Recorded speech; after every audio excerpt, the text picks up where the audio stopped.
U.S. Federal Reserve is expected to cut interest rates by 0.25 percentage points.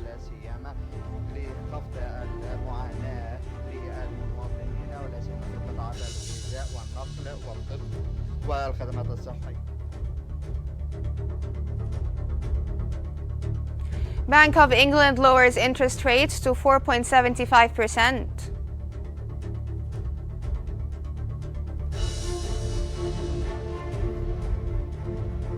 And China slashes its daily yuan reference rate to lowest level since late 2023.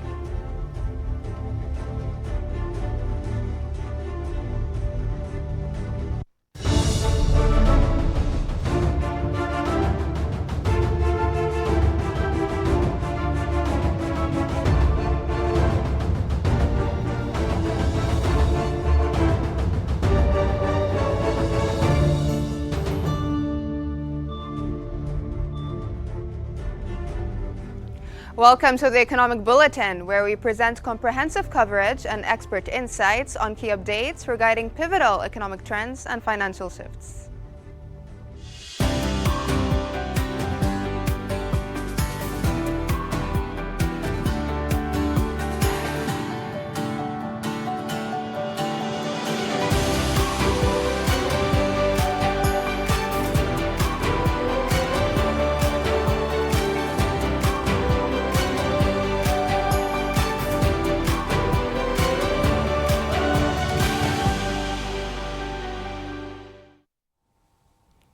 Welcome back. We start off with the United States, where the number of Americans filing new unemployment claims edged up slightly last week, indicating little change in labor market conditions and supporting the view that hurricanes and strikes contributed to a near stagnation in a job growth in October.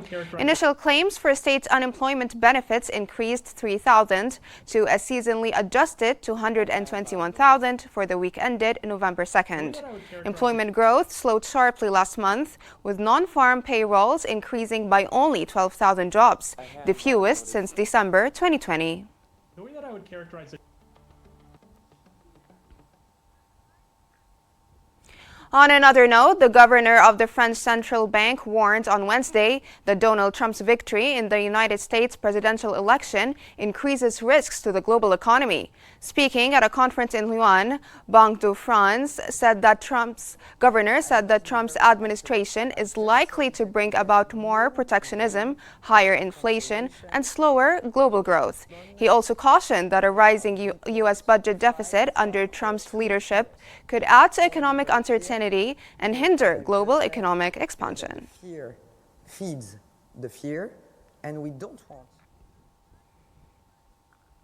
Still in the United States, the Federal Reserve is expected to cut interest rates by 0.25 percentage points during its meeting later today, continuing its efforts to ease borrowing costs amid cooling inflation. The decision comes as the economic outlook grows more uncertain following Donald Trump's election win. This raises questions about the impact of his trade policies and other measures. Despite this uncertainty, analysts predict that the Federal Reserve is likely to proceed with its planned rate reduction today, with another quarter-point cut in December and more next year.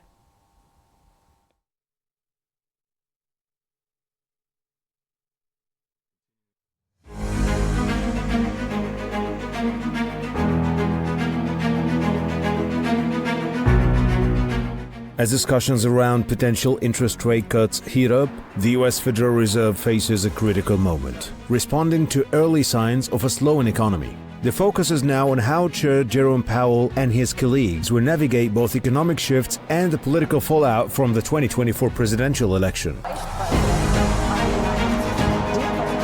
Inflation has moderated to 2.44% as of September 2024, down from previous highs. But rising costs continue to affect many Americans. Housing and groceries remain expensive, and while the Fed's elevated interest rates aim to curb inflation, they are also putting pressure on households and businesses. The Federal Open Market Committee has signaled possible rate cuts soon. hoping to balance growth with inflation control. Job growth slowed in October, with disruptions from hurricanes and labor strikes potentially skewing the data, according to the U.S. Bureau of Labor Statistics. Since 2021, the Fed has kept interest rates high to tame inflation. Even after a rate cut in September, rates remains historically elevated, and the next steps will be crucial for the economy's trajectory.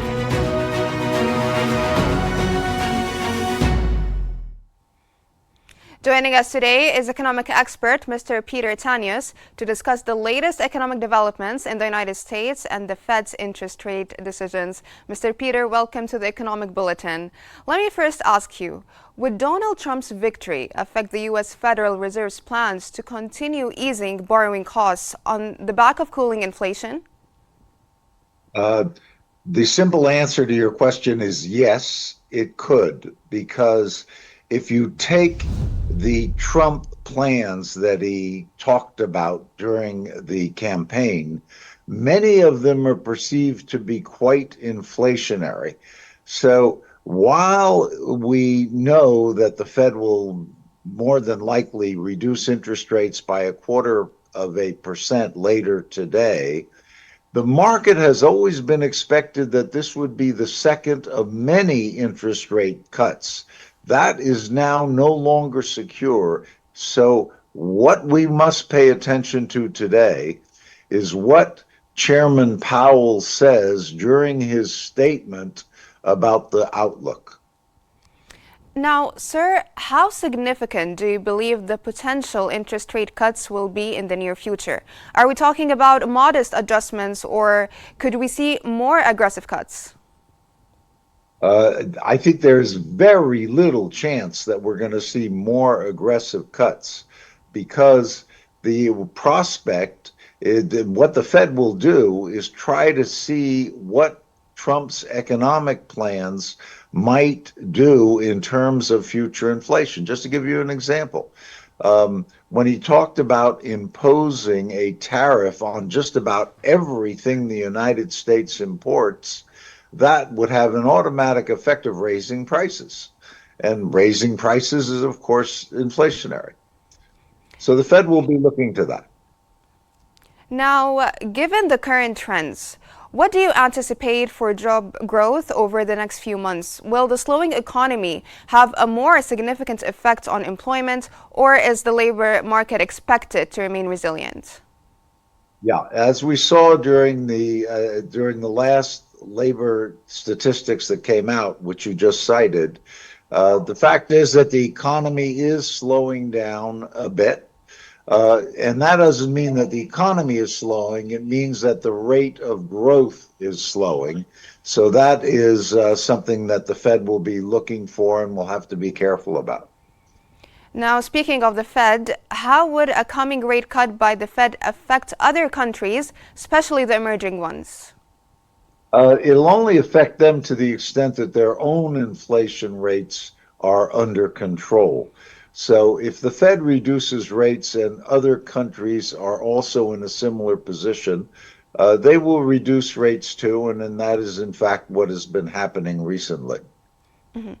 Now, sir, looking at the wider picture, how crucial do you think the next few months will be in shaping the economic trajectory for the remainder of 2024 and beyond?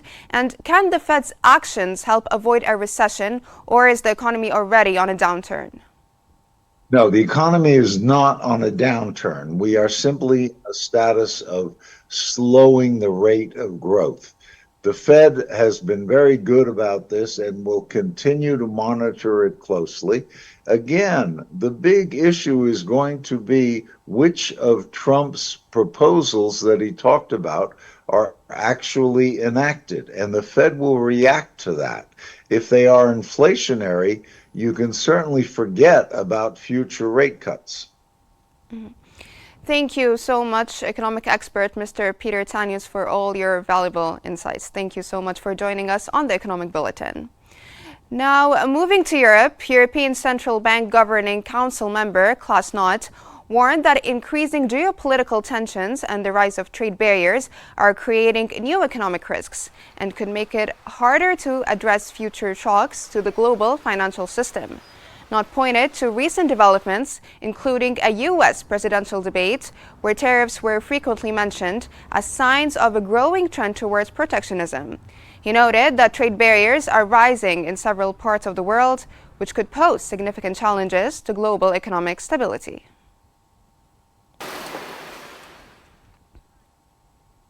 The Bank of England lowered interest rates to 4.75% from 5% on Thursday, marking only the second rate cut since 2020. The decision, made by an 8-1 majority, signals that future cuts are likely but will gradual.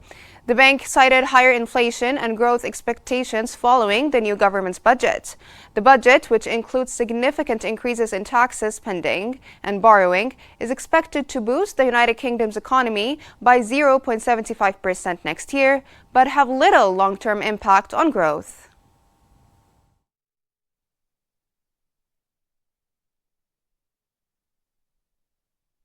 Office of Budget Responsibility and indeed the Bank of England forecast today shows that the economy is growing, interest rates and inflation are coming down. That is a world away from the last Parliament, which was the worst Parliament on record for living standards. Inflation reaching more than 11%, interest rates spiking after the mini budget and growth stagnant too. In Germany, Chancellor Olaf Scholz fired his finance minister, saying it was necessary to prevent harm to his country. The firing followed days of intense political negotiations between the key figures in Germany's ruling traffic light coalition, Chancellor Scholz of the Social Democratic Party, Finance Minister Lindner of the Free Democratic Party, and Economy Minister Habeck of the Green Party. The move comes amid growing concerns that a potential Trump administration could worsen Germany's already struggling economy. In the wake of the announcements, Lindner's FDP declared it was leaving the coalition, while Habeck confirmed that the Greens would remain. Scholz expressed that there was no longer any basis for continued cooperation with Lindner, citing repeated breaches of trust and accusing him of prioritizing his party's survival over the broader needs of the government. Streit auf offener Bühne hat viel zu lange den Blick für das verstellt, was diese Regierung gemeinsam vorangebracht hat. Zu oft hat Bundesminister Lindner Gesetze. German exports and industrial output declined more than anticipated in September. According to data released from Germany's Federal Statistics Office, exports fell by 1.7% in September compared to the previous months. The foreign trade balance recorded a surplus of 17 billion euros in September, down from 21.4 billion euros in August. The figures came just a day after Chancellor Olaf Scholz's dismissal of his finance minister.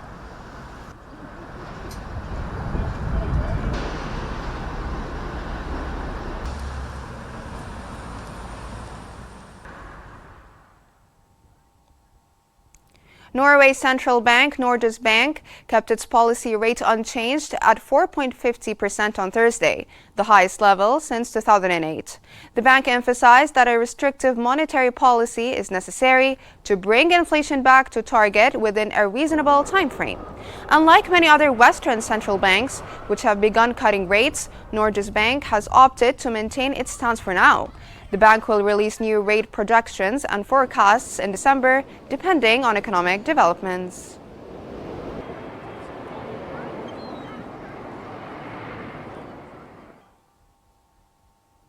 Still on interest rates, Sweden's central bank Riksbanken cut its key interest rate by 0.5 percentage points to 2.75%, marking its largest reduction in over a decade.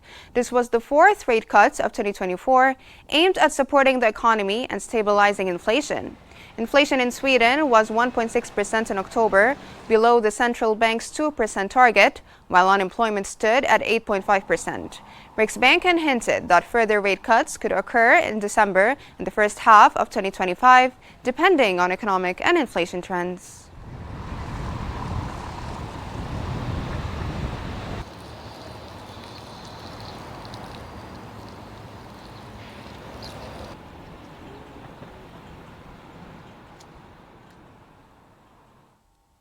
Moreover, the Czech Republic's central bank cut its key interest rate for the 8th consecutive time, lowering it by 0.25% to 4%, driven by low inflation and a slow economic recovery.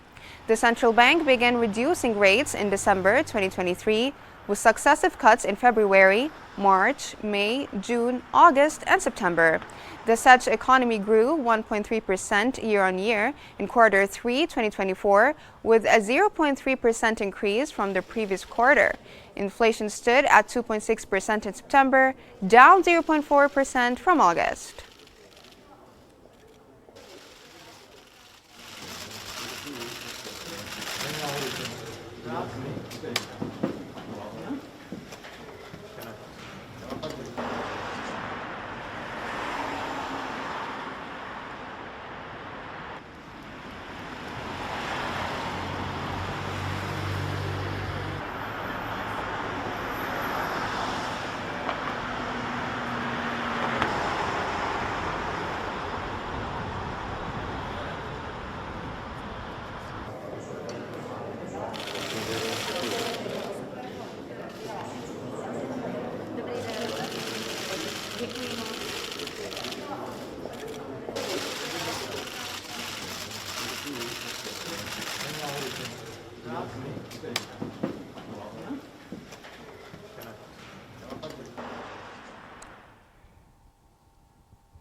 Ladies and gentlemen, now we're going to move to Putin's words in Valdai Forum in Sochi. Indeed, concern everyone. Demographic problems, social inequality, climate change, food security, healthcare, new technologies. That's what we could think about it. What we all truly need to work on. Today, I will allow myself several philosophical asides, since this is a discussion club. Then I hope that will follow in the vein of the discussions that were happening here before. I have already said that the world is changing drastically and irreversibly. It is unlike the previous version of world order. Due to the combination of parallel coexistence of two seemingly mutually exclusive phenomena, a fast, rapidly growing conflict potential and fragmentation of political, economic, and legal field on the one hand, and the maintaining close interconnectedness of the whole world space on the other hand. It can be perceived as counterintuitive because we're used to the fact that such trends usually follow one another and substitute one another.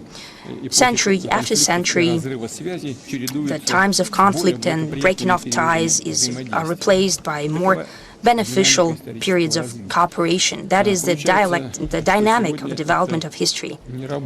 It seems that it doesn't work today. But let's start to maybe have a bit of a discussion about it. Most acute and principled, emotionally charged conflicts naturally significantly complicate the global development but did not put an end to it. Instead of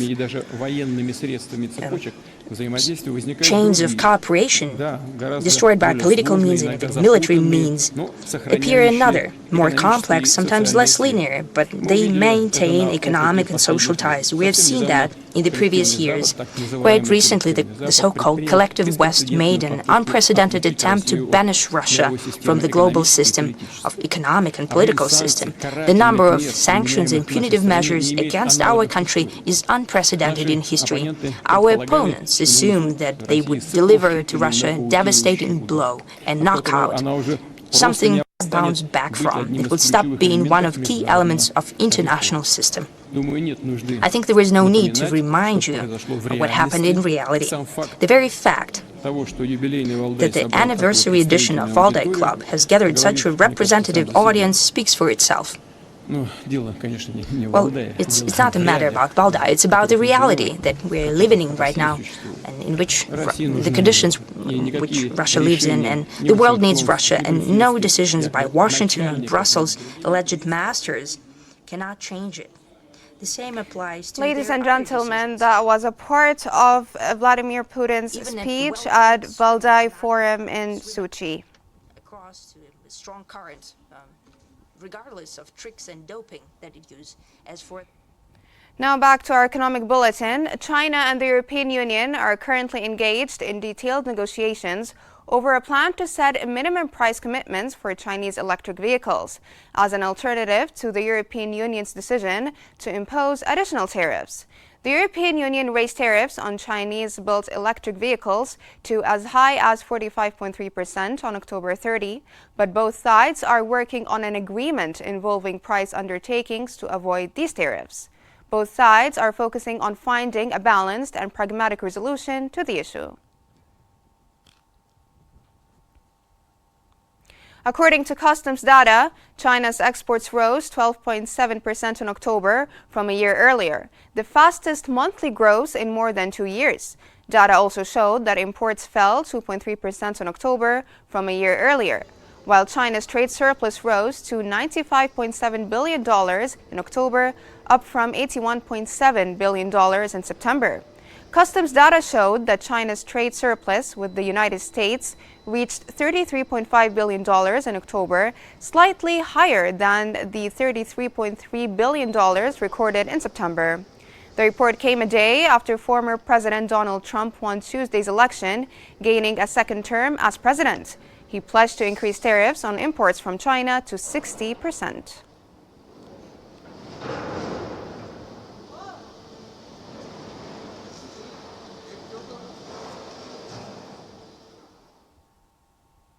The General Administration of Customs said China's goods trade value from January to October increased by 5.2% year-on-year to reach 36.02 trillion yuan. According to customs statistics, exports rose to 20.8 trillion yuan, up 6.7% from the previous year, while imports grew to 15.22 trillion yuan, a year-on-year increase of 3.2%. Exports of mechanical and electrical products reached 12.36 trillion yuan, up 8.5% and accounting for 59.4% of total exports. A senior Reserve Bank of Australia official warned that large U.S. tariffs on China could have a negative impact on Australia. The Reserve Bank of Australia Assistant Governor Christopher Kent noted that uncertainty around the scope of potential tariffs and their effects. RBA Governor Michelle Bullock added that the central bank discussed the implications of a Trump presidency on Australia's economy, but has not conducted detailed scenario analysis. She emphasized that any significant downturn in China's economy could have serious consequences for Australia. The RBA said it would monitor the situation and respond if needed.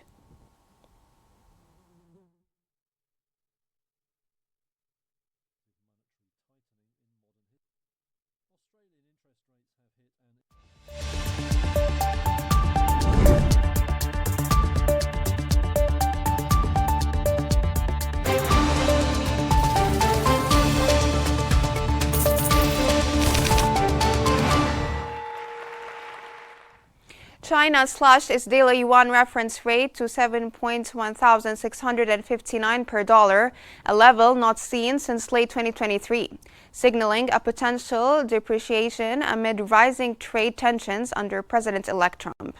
The move suggests that People's Bank of China is preparing for the impact of U.S. tariffs, which could be as high as 60% by allowing the yuan to weaken.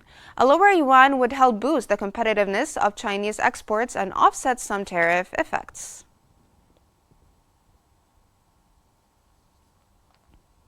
Stocks rose across Europe and Asia following record gains in the United States markets as investors speculated on the potential economic impact of Donald Trump's return to the White House. In the United States, the S&P 500 was up 0.4%, the Dow Jones Industrial Average was up 0.1%, and the Nasdaq Composite was 0.7% higher. In Europe, Germany's DAX gained 2%. In Paris, the CAC 40 traded 0.95% higher, and Britain's FTSE 100 edged 0.1% higher. In Asia, Japan's Nikkei 225 fell 0.3%. South Korea's Kospi was nearly flat. Hong Kong's Hang Seng gained 2%, and the Shanghai Composite Index was up 2.6%.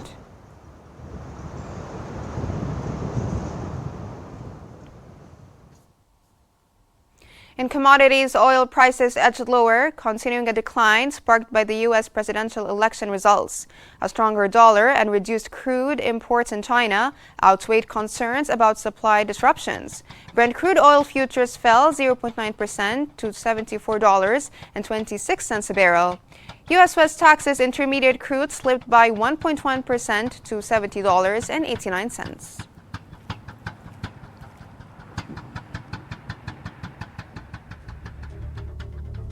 That's all for now. Here's a roundup of today's key headlines. U.S. Federal Reserve is expected to cut interest rates by 0.25 percentage points.